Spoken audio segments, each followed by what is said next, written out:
Hello dear, my name is Ogodino Uche Jude. Welcome to today's class. Our physics topic for today is dispersion of white light. So before we go through everything we have for today, let's go through our lesson objective.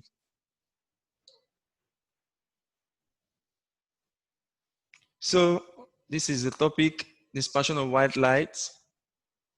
Now, lesson objective. By the end of the lesson, the student should be able to define the dispersion and explain how a triangular prism causes separation of white light, explain recombination spectrum and Newton's color dicts, explain impure spectrum and pure spectrum.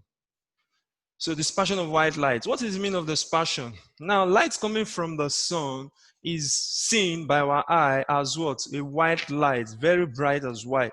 But when this light encounters a barrier, there is what we call refraction by that barrier. So to get what I'm saying exactly, let's go through. Okay, this is what I'm saying now. This is white light from a source. Hold on a sec.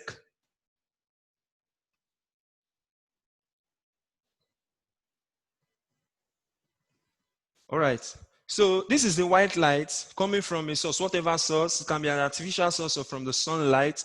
Now, when it gets to this triangular prism, the refractive angle of the triangular prism is 60 degrees. That angle causes the what? The separation or deviation of the colors of the spectrum to different wavelengths. So they deviate with different wavelengths. What do I mean by this? When they were coming, we would see them as what? Different separation of spectrum. But immediately they encounter this angle 60-degree prism, what happens? There's a separation. Why? Because there is an angle here that causes that separation. So all these different constituents of the white light, that's what is made up of that white light, they begin to separate. And when they separate, they give us different colors of the spectrum, which we know as what? Roy beef, which is red for R, O orange, Y yellow, G green, B blue, then I indigo and violet. So what is dispersion? Dispersion is just a separation of white light into its constituent colors. And this constituent color, they have different wavelengths, like I said before, and they deviate differently. Now, the one that has the fastest speed in glass is what? Is your red.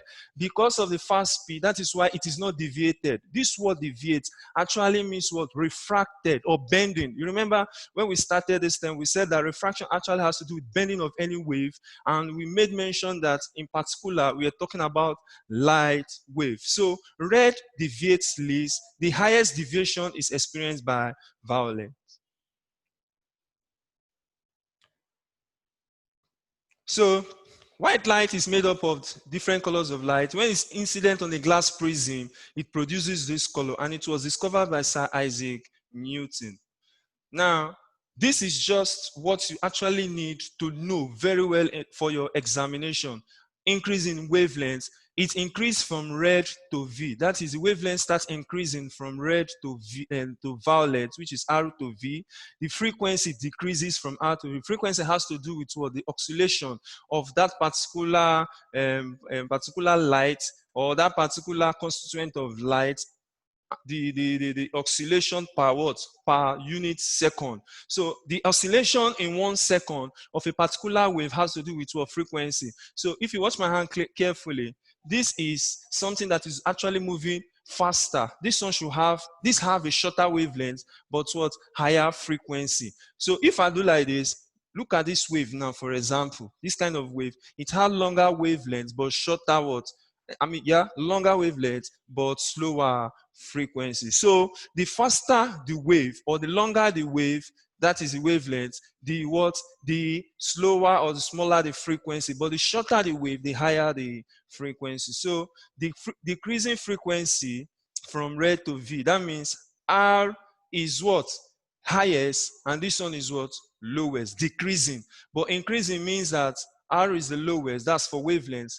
Higher wavelengths, V, violet, that represent violet, has the what? Highest wavelength. So increasing deviation. So this one deviates less, and this one deviates more, like I explained earlier, because all of them, when they were together, made up of what?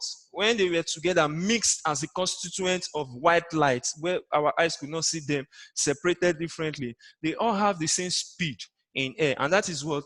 The speed of light, 3 times 10 raised to power minus 8 meter, 3 times 10 raised to power 8 meter per second. 3 times 10 raised to power 8 meter per second. That is their speed. But immediately they encounter that rectangular glass prism and they are separated to their different wavelengths or color or constituents of that white light, then they begin to experience different deviation due to their speed. But in glass, the one that has the highest speed when inside glass is red, while the one that has the lowest speed is what?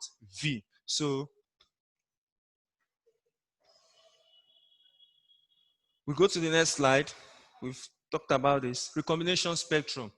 Now, recombination spectrum has to do with how these separate constituents of light, how they combine together to give white light. Remember that dispersion has to do with what? The separation of the different constituents of light when they pass through, and that's when they pass through a prism with some particular refractive index or refractive angle. Now, if you want that those separated lights, those lights that have been separated from white to different colors, if you want them to combine together, what do you actually do? It's very, very simple to do. What you do now is you place another prism opposite, in the opposite direction of the other one. This is upright, the other one is inverted. So what actually happens now is this white light is dispersed by the angle, that's the angle of this prism. And when they disperse, when they separate, dispersion means separation. Then if they don't encounter another one, that's another glass prism that is upright like this, but is inverted, then they recombine because there's no angle to separate them. So they recombine and emerge as white light. Excuse me.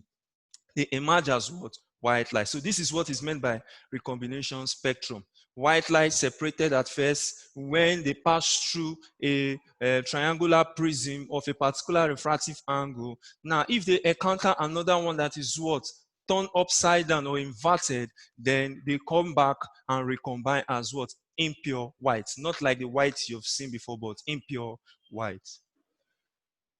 So Newton colored discs. So Newton was the first to actually explain what made us not to see the white light. His explanation is that this combination of spectrum has to do with the different constituents of light inside what the white light, the mixture of all those white light, different colors together to form white light. Newton's explanation is that they all have the same speed and they are moving at the speed of light very fast, so our eyes cannot see. So he demonstrated this with what we call the Newton's disc experiment. What did he do? He just painted a disc, a circular disc. He painted them with the same, that's like a pie chart. He made all of them to have the same angle from 0 degree. They all have the same angle. So he painted the discs into 7 different colors that you are seeing like this, and they all have the same colors. So what next did he do?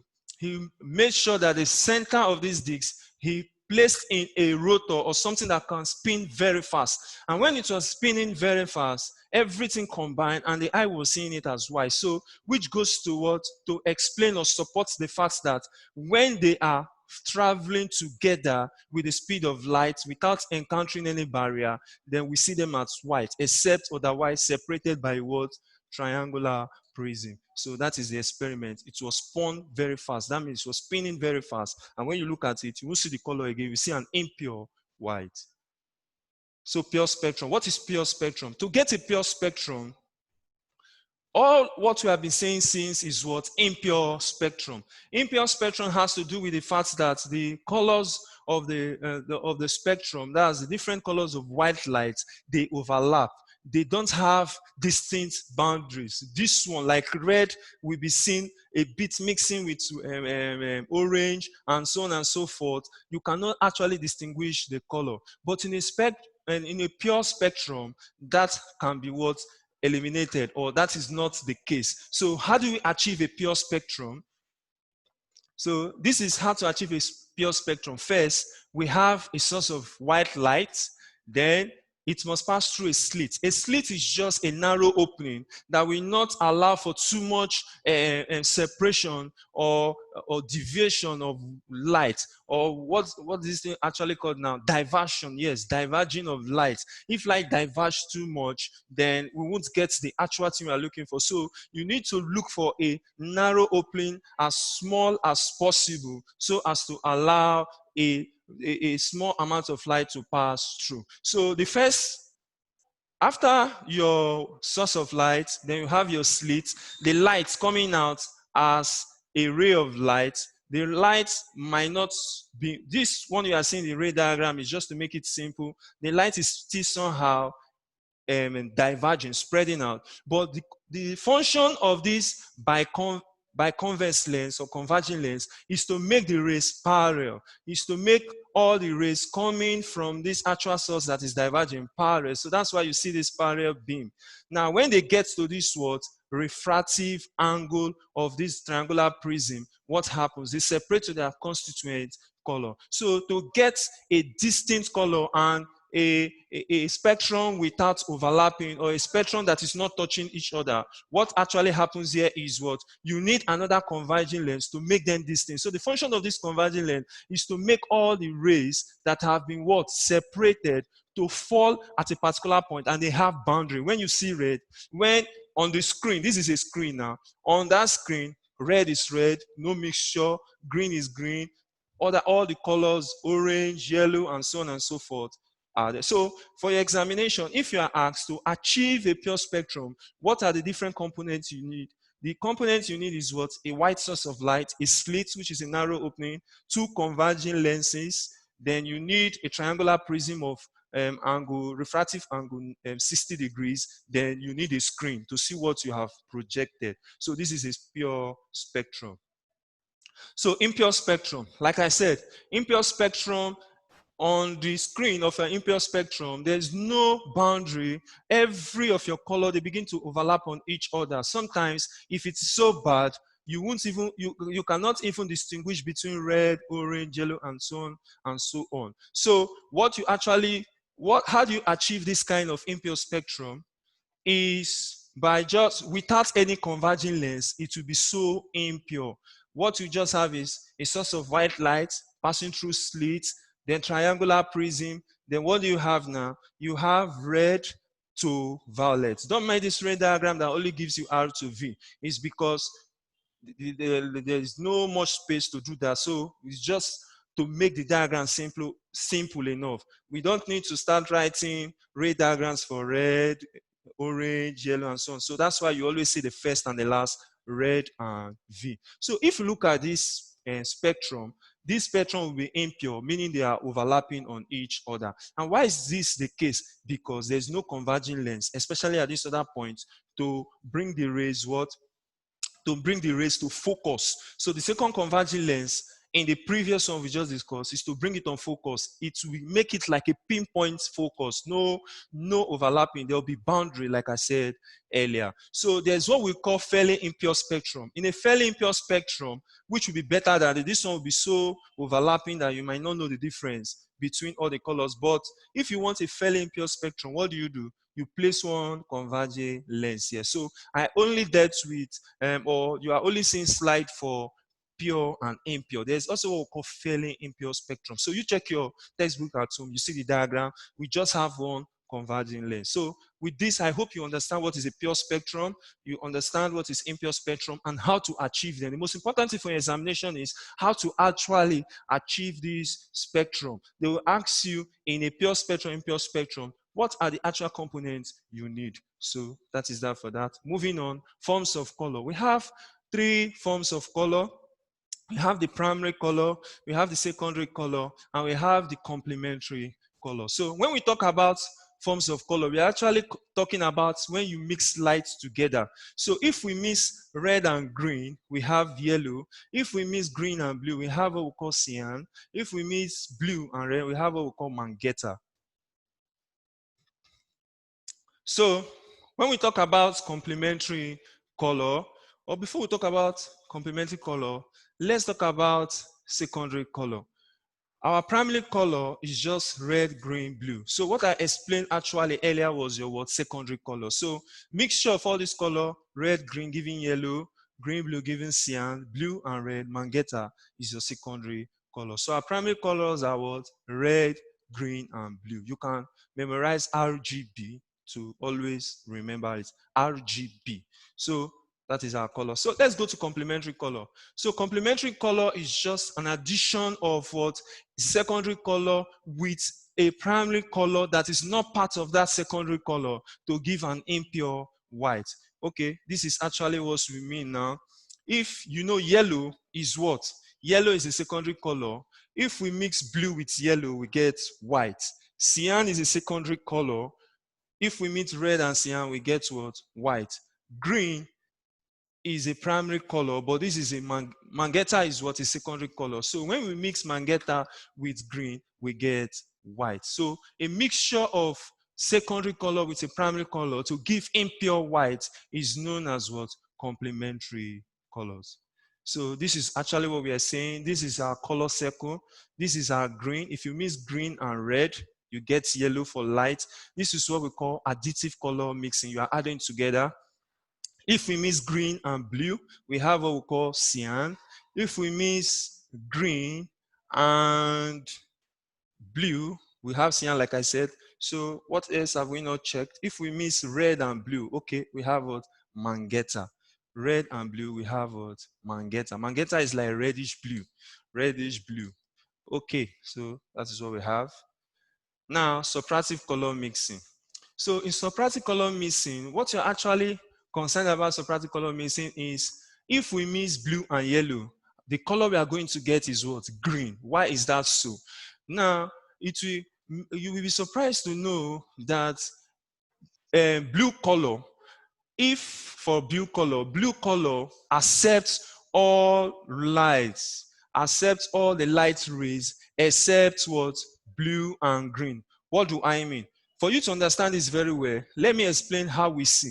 We actually see as a result of what we call reflection and absorption. So for a person wearing something like a red color on a sunny day or a normal bright day, you see that red color just because every other color from the spectrum, you know the spectrum now, the spectrum that mix up together to make up white light, you are actually seeing it because that person wearing red, the red is being reflected to your eyes. Then other colors of the spectrum are what? Absorbed. So absorption and reflection is what makes us see. If you are going to look at a green plant, you are going to see green color. Why? Because there is a reflection of green, while other colors of the spectrum is what? Absorbed. So that is exactly what is happening here. So in this subtractive color mixing, for blue, the only color that can be what that is being reflected is blue and green. That is, if you are talking about for blue color, it is blue and green that is what reflected. For yellow, three colors are reflected. It reflects yellow, it can reflect orange, and also green. That is why for colors like this now, if you're talking of subtractive color mixing, you are not talking of additive color mixing, which is light, but this time around you're talking of pigment, like your paint, color paint. When you mix them together, what do you actually see? What can be achieved? So that is what we are talking about now. So if we mix if we mix blue and yellow, we are going to see green. Why? Because they both have a reflection of green in common. Remember what I said? I said for blue, it will absorb all the colors of the light and already reflect blue and green. That's for blue. Then for yellow, absorb every other thing, but only reflects yellow, orange, and green. So when you mix blue and yellow together, since they both have one thing they reflect in common, which is green, then they give you green color. So that is known as subtractive color mixing. They are subtracting and giving you what they want. So this is a color triangle for subtractive color mixing. If you mix red and blue, you get purple. The same explanation holds. If you mix red and yellow, you get orange. If you mix red and green, you get what? Black, and so on and so forth. But if you mix blue and yellow, like we said, you get green. So this is the only one I explained. Use your initiative to understand the remaining parts. So colors of object. I've explained this. The colors of object has to do with what? absorption, and reflection. Someone putting on blue, you are going to see that blue because the colors of the light falling on that cloth, the other spectrums have been absorbed. Other colors of spectrum have been absorbed except blue itself. So it will reflect its own color, blue, to your eyes, and so on and so forth. So some technical question being asked in an examination is, what I've just explained is if it's in a bright light, a broad daylight, somebody wearing red reflects red, green leaf reflects. What of in a room that is dark and you have red clothes and the only source of light is red? So what are you going to see? You are still going to see something like an impure red, not very pure red. Why? Because it will reflect red to your eyes and no other spectrum is coming there except that red. So it will not reflect everything but almost everything, and you see something like an impure red on that kind of clothes because you are using red light. Red reflects red. In a dark room, you put on a red light, you see red. Okay, what if in a dark room you put on, let's say you want to observe a color like green? What do you see when you put on green light? You see green. But what of if, for example, we want to see red and you put on green light? What is going to happen? You are going to see black. Do you know the reason you are going to see black? Because the green color light will be absorbed and nothing to reflect. So since there's no reflection, your eyes will see it as black in a darkened room. The same goes for any other color. So we've discussed how you see on the broad daylight given the natural source of illumination. That's luminous objects such as the sun, which is a natural source of illumination. Then if you are talking about something that is artificial in a darkened room, if you put on red light to see red, you see red. But if you put on another color of light, you see black. Why? Because it will be absorbed. Now, this goes to say that if you are seeing if someone puts on a black shirt, even on a broad daylight, why are you seeing black? Because all the colors of the spectrum have been absorbed and nothing has been reflected, so you see black. Now, if someone puts on white, why do you see white? You are seeing white because nothing is absorbed or all the colors are reflected to your eyes. You see white. So with this, folks, that is the end of the slide, and that is the end of our lesson for today. So I hope you enjoyed this class very well, and I hope I've been able to make you understand the dispersion of white light. Dispersion has to do with the separation of light into its constituent color, and you know the reason. There must be a triangular prism of particular refractive index, and so on and so forth. And spectrum has to do with what? The individual colors constituting the light. So with this, my friends, please read very hard and read very well for your forthcoming test and examination. My name still remains Mr. Jude. Until we see you again, arrivederci.